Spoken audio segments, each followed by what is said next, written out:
Jumpa lagi dengan saya, Willy The Rooms, di The Sinners Channel. Sebab rancanganku bukanlah rancanganmu, dan jalanmu bukanlah jalanku. Seperti tingginya langit dari bumi, demikianlah tingginya jalanku dan rancanganku dari rancanganmu. Aku sanggup melakukan segala sesuatu, tidak ada rencanaku yang gagal. Percayalah kepadaku, aku tahu rancanganku bagimu.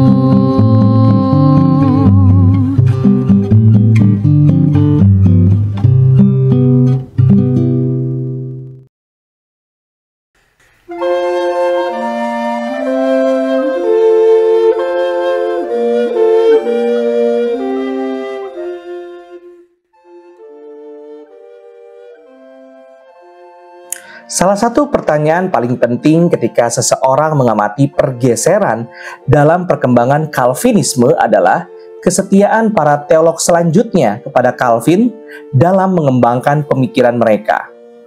Teolog seperti R.T. Kendall memaksa banyak orang untuk memilih apakah para teolog Calvinis berikutnya tetap setia kepada pendahulu mereka. Sejak tulisan R.T. Kendall, para sarjana ditantang untuk memikirkan kembali kesetiaan Calvinisme terkemudian dengan pemikiran Yohanes Calvin. Jika terjadi perkembangan, bagaimana perkembangan ini dapat dijelaskan? Apakah ini termasuk pergeseran yang substansial atau ini dapat dikatakan merupakan perkembangan teologis yang wajar karena perubahan konteks yang melatar belakanginya? Dalam salah satu tulisannya, Kendall juga mempertanyakan kesetiaan Katekismus Heidelberg terhadap pemikiran Calvin. Melawan Kendall, P. Helm dan J.R. Piquet berpendapat bahwa para Calvinis selanjutnya tetap konsisten dan setia pada ajaran Calvin, meskipun mereka menghadapi konteks yang berbeda dari Calvin. Di sisi lainnya, terdapat berbagai pendapat tentang kontinuitas Katekismus Heidelberg dengan pemikiran Calvin. Pereduksian Katekismus Heidelberg menjadi dokumen Calvinisme belaka tentunya tidak tepat, karena katekismus ini tidak hanya dipengaruhi oleh Calvin saja. Namun, video ini hanya membatasi pembahasan tentang kontinuitas maupun diskontinuitas dari pemikiran Calvin ke Katekismus Heidelberg. Teolog-teolog lain seperti Calvin hanya akan disinggung seperlunya saja dalam keperluan untuk memperkaya kemungkinan pengaruh terhadap katekismus penting ini.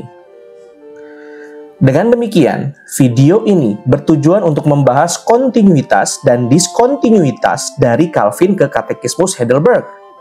Namun demikian, video ini akan berkonsentrasi hanya pada 3 komponen Katekismus Heidelberg, yaitu yang pertama, introduksi, doktrin keselamatan, dan doktrin gereja.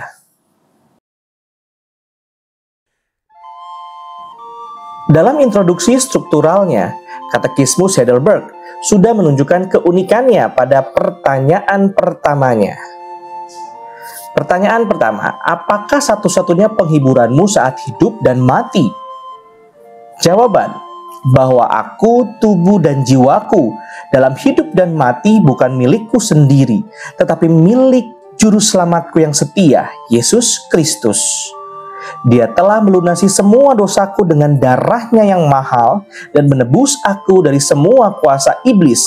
Dan dia menjaga aku sehingga tanpa kehendak Bapakku di surga, tidak sehelai rambut pun akan jatuh dari kepalaku. Ya, segala sesuatu itu harus melayaniku demi keselamatanku. Karena itu, ia juga menjadikan aku dengan Roh Kudus-Nya yakin akan kehidupan kekal dan bersedia serta siap dari hati untuk tinggal bersamanya mulai sekarang. Katekismus Heidelberg diresapi dengan nuansa pribadi daripada pertanyaan objektif tentang tujuan utama umat manusia. Katekismus Heidelberg bersifat antropologis, tetapi disajikan secara teosentris. Pertanyaan pertama ini juga berfungsi sebagai program untuk pertanyaan-pertanyaan berikut dan merupakan antisipasi terhadap struktur triadik katekismus Heidelberg. Pertanyaan tentang penghiburan misalnya, mengasumsikan kesengsaraan yang dialami dalam kehidupan manusia. Tanpa menerima kenyataan mengenai kesengsaraan dalam kehidupan manusia, penghiburan tidak akan relevan. Seperti yang dinyatakan dalam pertanyaan kedua. Penanganan katekismus Heidelberg dibagi menjadi 3 bagian. Dosa dan kesengsaraan, pembebasan darinya, dan rasa syukur atas pembebasan yang diberikan Tuhan. Sama seperti pertanyaan pertama yang mengantisipasi diskusi tentang dosa dan kesengsaraan, demikian pula jawaban yang diberikan untuk pertanyaan pertama tentang Yesus Kristus Sang Juru Selamat yang setia mengantisipasi bagian kedua tentang soteriologi. Demikian pula kemauan dan kesiapan untuk hidup bagi Tuhan mengantisipasi bagian ketiga tentang rasa syukur. Berbagai hipotesis telah diajukan mengenai asal-usul struktur triadik dalam katekismus Heidelberg. Pertama, diyakini dipengaruhi oleh Ein Kurse vom Zehn Gebote yang ditulis oleh Luther. Sumber kedua yang mungkin mempengaruhi katekismus Heidelberg adalah edisi pertama tahun 1521 dari Loci Communes Theologici oleh Philip Melanchthon yang terdiri dari struktur 3 gerakan, dosa dan hukum, kasih karunia dan Injil, dan terakhir pertobatan, kasih, dan sakramen. Sumber ketiga yang memungkinkan adalah sebuah tulisan yang disebut Kurze Ordentliche Summa yang dicetak ulang di Heidelberg pada tahun 1558. Yang keempat adalah Altera Brevis Fidei Confessio karya Theodor Beza tahun 1560. Beza menggambarkan 3 karya Roh Kudus, yaitu teguran dosa, keselamatan melalui Injil, dan pengudusan. Akhir-akhir ini, Laili di Birma mengkritik sumber-sumber yang disebutkan karena tidak menampilkan dengan jelas struktur triadik apapun, dan karenanya tidak dapat dianggap sebagai bukti yang cukup. Birma berpendapat bahwa struktur triadik katekismus Heidelberg berhutang ekspresi terluasnya bukan pada tradisi Calvinis, tetapi Lutheran. Birma mencantumkan sumber-sumber lain yang mungkin seperti Small Catechism dan Short Form of the Ten Commandments dari Luther, sebuah katekismus oleh Johannes Brahms, Visitation Articles of 1527 or 28 oleh Melanchthon, Augsburg Confession Art 12 tentang pertobatan, dan Apology of the Augsburg Confession 1531.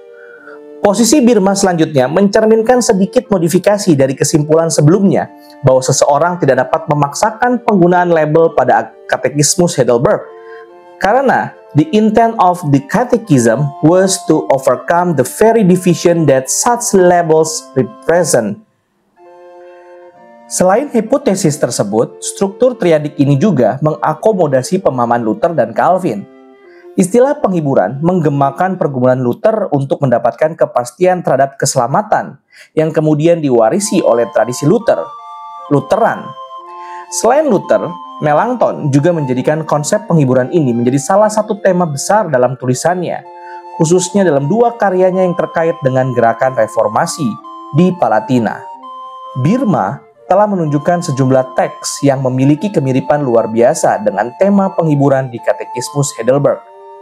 Demikian pula, pertanyaan ketiga, keempat, dan kelima dipengaruhi oleh usus Elenticus Legis dari Luther, yang dalam hal ini juga diikuti oleh Calvin.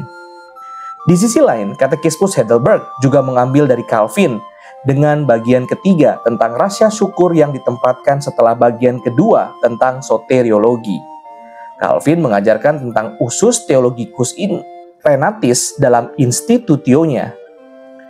Penempatan 10 perintah Allah pada bagian ketiga tentang rasa syukur juga dipengaruhi oleh Calvin. Namun, katekismus Heidelberg juga menghargai dialektika Lutheran antara hukum dan Injil. Mengikuti Calvin, kesediaan untuk menaati hukum dimungkinkan setelah seseorang mengalami keselamatan sejati dalam Yesus Kristus. tampaknya tidak mudah untuk menentukan satu sumber tunggal yang mungkin sangat mempengaruhi struktur triadik Katekismus Heidelberg. Struktur dosa keselamatan pengudusan atau perbuatan baik ditemukan hampir di mana-mana tanpa hubungan yang jelas dengan gagasan tentang rasa syukur. Dari perspektif kelanjutan tradisi Calvinis, Katekismus Heidelberg memiliki struktur yang mirip dengan Katekismus Jenewa. Setelah iman, Calvin juga menempatkan pembahasan tentang hukum dan 10 perintah. Pembahasan tentang hukum diantisipasi oleh konsep perbuatan baik yang di dalamnya dikatakan bahwa iman adalah akar dari setiap perbuatan baik. Calvin, seperti Ursinus, memandang ketaatan pada hukum sebagai ekspresi utama perbuatan baik yang berasal dari iman sejati. Hubungan dengan rasa syukur, meskipun tidak sejelas dalam struktur Katekismus Heidelberg, juga hadir dalam Katekismus Jenewa. Berita keselamatan ditempatkan sebelum 10 perintah untuk mengingatkan orang percaya agar bersyukur dengan mengabdikan diri sepenuhnya dalam ketaatan kepada Allah. Sama seperti Katekismus Heidelberg, menggambarkan doa sebagai bagian terpenting dari rasa syukur yang dituntut Tuhan dari kita. Demikian pula Katekismus Jenewa menghubungkan doa dengan rasa syukur. Dalam Institutio, Calvin juga menunjukkan ketidakterpisahan antara kesadaran akan murka Allah dan rasa syukur orang percaya. Mengutip perumpamaan tentang pemberi pinjaman uang dalam Lukas 7 ayat 41-43, ia menekankan tentang urutan iman yang dengannya kita memperoleh pengampunan dan kasih yang dengannya kita mengucap syukur atas kebaikan Tuhan. Dalam video berikutnya, kita akan membahas kontinuitas dan diskontinuitas dari Calvin ke Katekismus Heidelberg dalam konsentrasi doktrin keselamatan. Terima kasih. Tuhan Yesus memberkati.